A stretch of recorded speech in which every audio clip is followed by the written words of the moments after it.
Howdy guys, welcome back. Steve Basinger Fishing. Just real quick, this is obviously not from the video, but I recorded the intro while I was out there. It was real windy, didn't realize till I got home going over the footage how drowned out the audio was from the wind, so decided to redo it here. So real quick, went to a lake I don't go to a lot, although it's pretty close by. Actually, the last time I had been there, I actually won a tournament there, but it's been that long. And this lake is normally kind of rough to me, but I really had a pretty good day on it, and caught a good number of fish. So you guys check it out and go.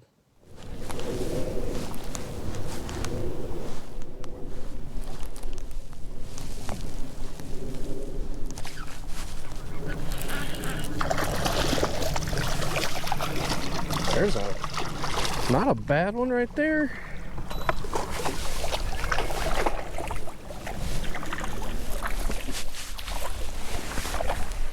Nope.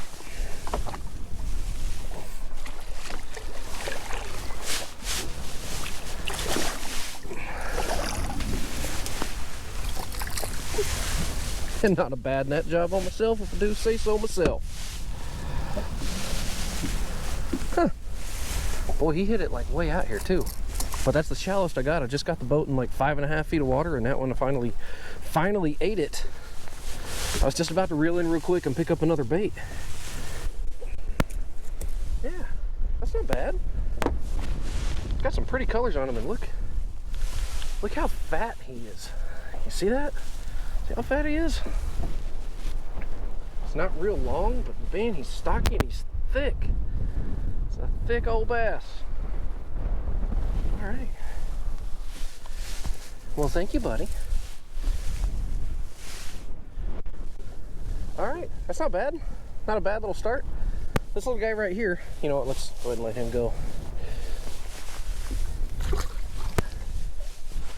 That little guy right here, he came out like off this little point. And I just moved the boat up to, I was trying to get a little shallow, right? I had the boat in at that 10 to 15 foot range, and I wanted to put it in like that 8 foot range, and then the bottom came up real quick. So I'm actually sitting in 6. I spot locked right here, pretty much right where I caught the fish at. And that fish was probably sitting in about 4.5, 5 feet of water. And he came out and he T-boned. Like, that was a really good jerkbait bite. He didn't necessarily jerk it back away from me, but that was a pretty good hit. So we're gonna continue on with this and see if that guy was a fluke.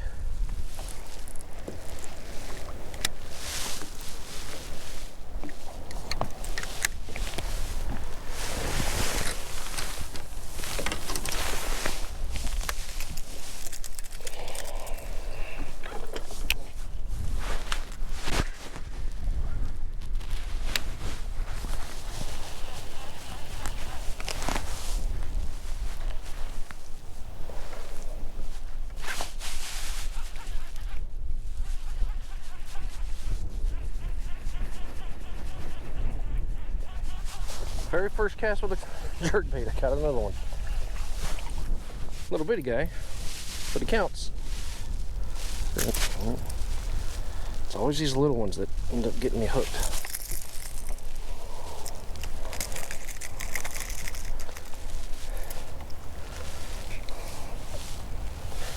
No thanks, Petey.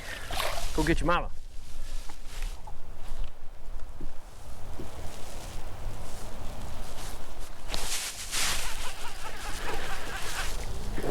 This one feels a little better.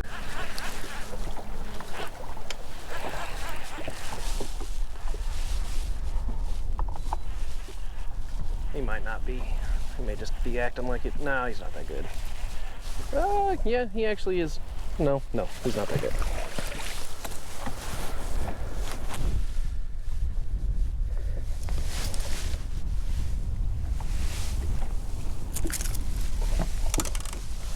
Barely got it though. Barely got it. Just a little guy. Number 3 on the jerkbait. All in about 10 minutes each other. So there's something to be said about how the fish will group up in the winter. So that first fish I caught was just right over here. It's right, you probably can't tell on camera, but you got just a gradual point out here. We're sitting in 10 feet of water right now. And like I said, that one earlier was sitting up in like 5 or 6.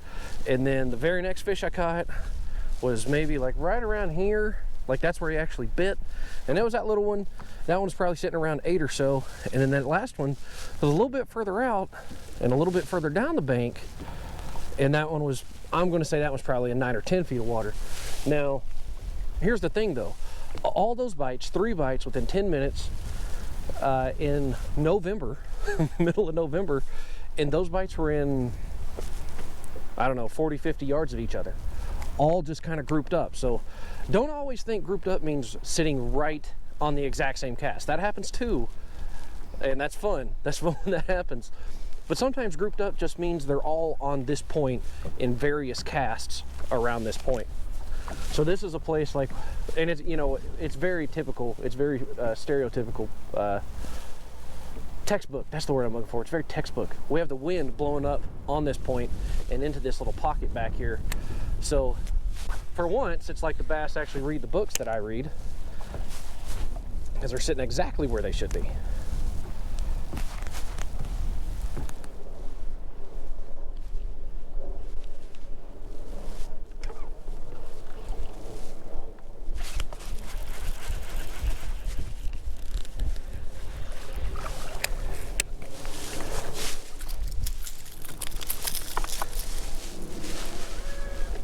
Another little one. That one actually hit it pretty close to the boat.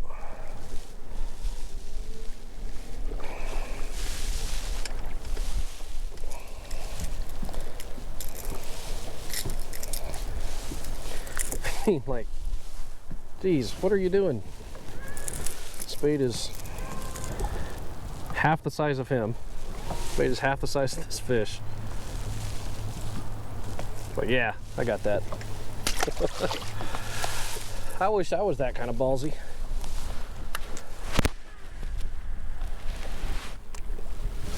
So if you guys didn't already notice, the jerkbait I'm throwing today, the color is actually a crappie color. Now, you guys probably already know this is at Skirmish Baits Aim 9. This is the one I always throw.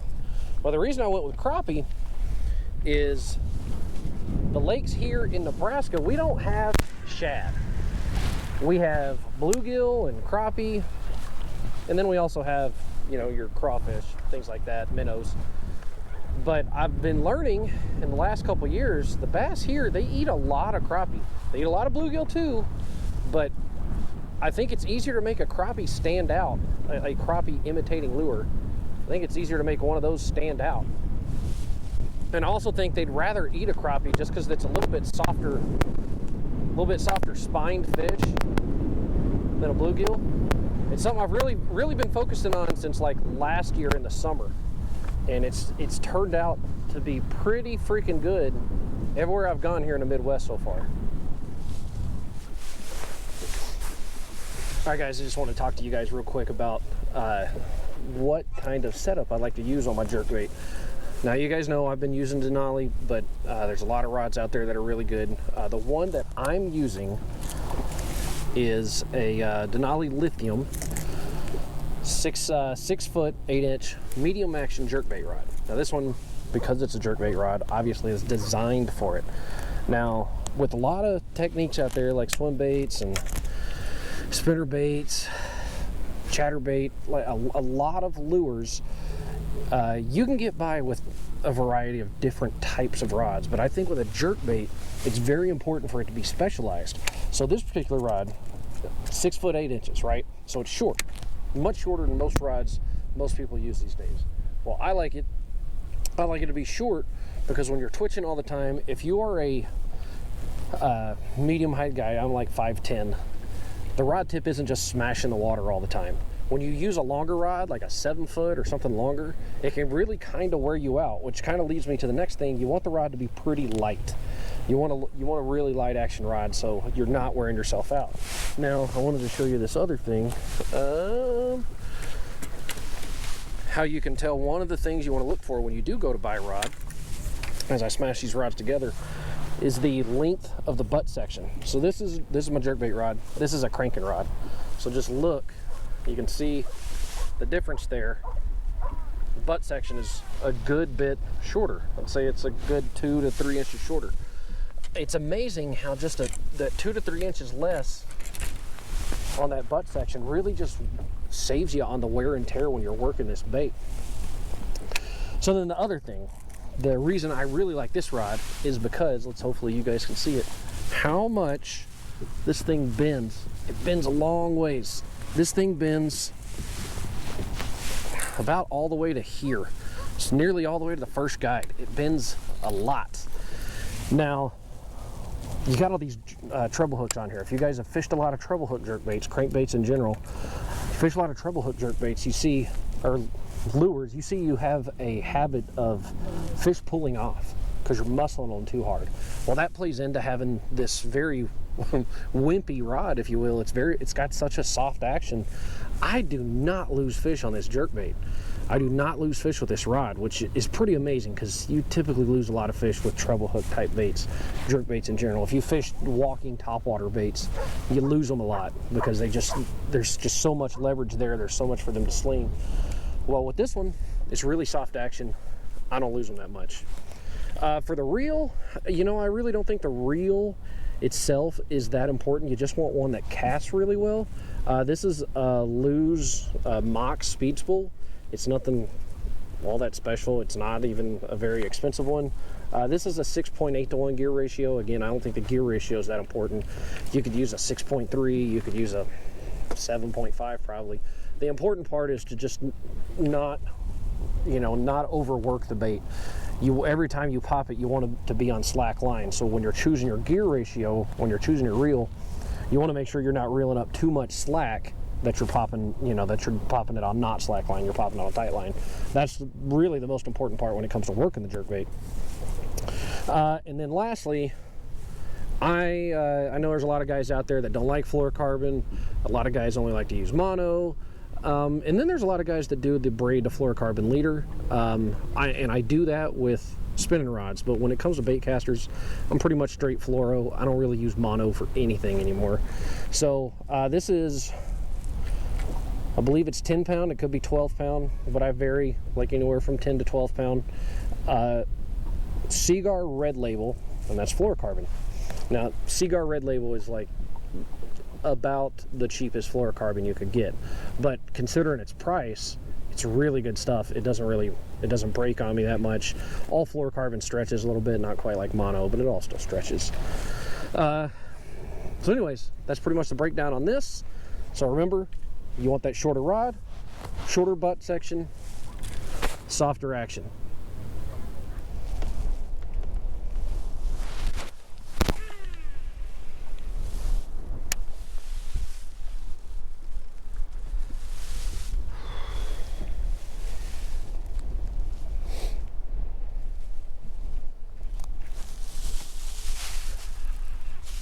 Oh, there's one on a chatterbait that don't seem small.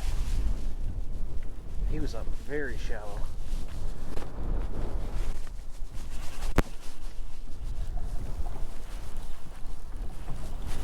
Yeah, he's not little, that's for sure.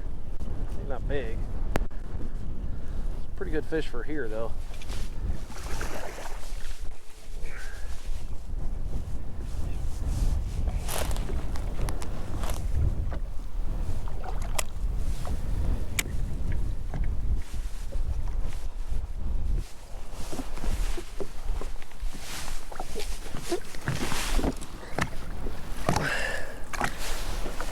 Yeah, not very good, not very big, but I mean, for this little lake, boy, that hook just fell right out. Like I didn't even, tiny little hole. That's all it was in. It's not a bad one though.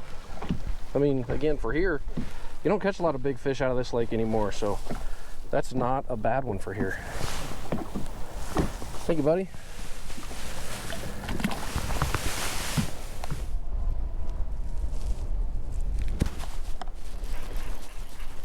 Oh, yeah, there's a really good one.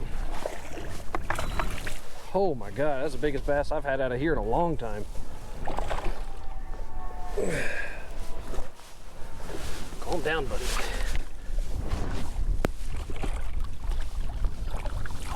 Calm down, calm down. Just get up here. All right. Look at that guy. It's like, I mean, that's up at like 3 pounds or so, maybe 3.5. But hey, yeah, look at that.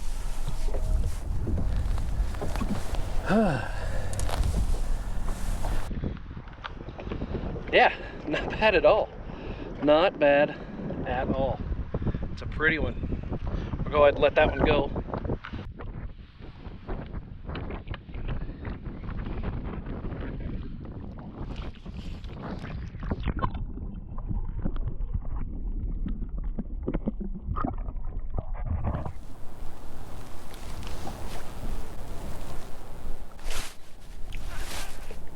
There we go.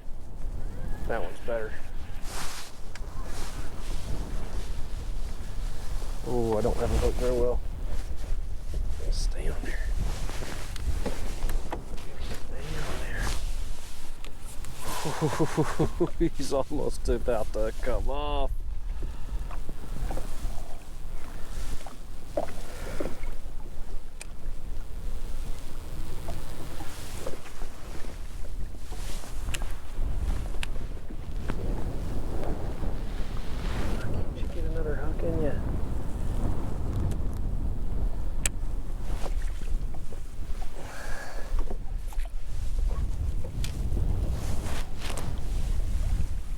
Go.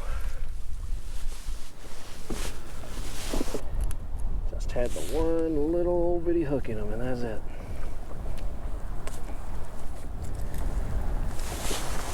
He's not even very big. Still, I don't know, equally as small as most of them that we've caught today. Well, guys, we're gonna call that a day.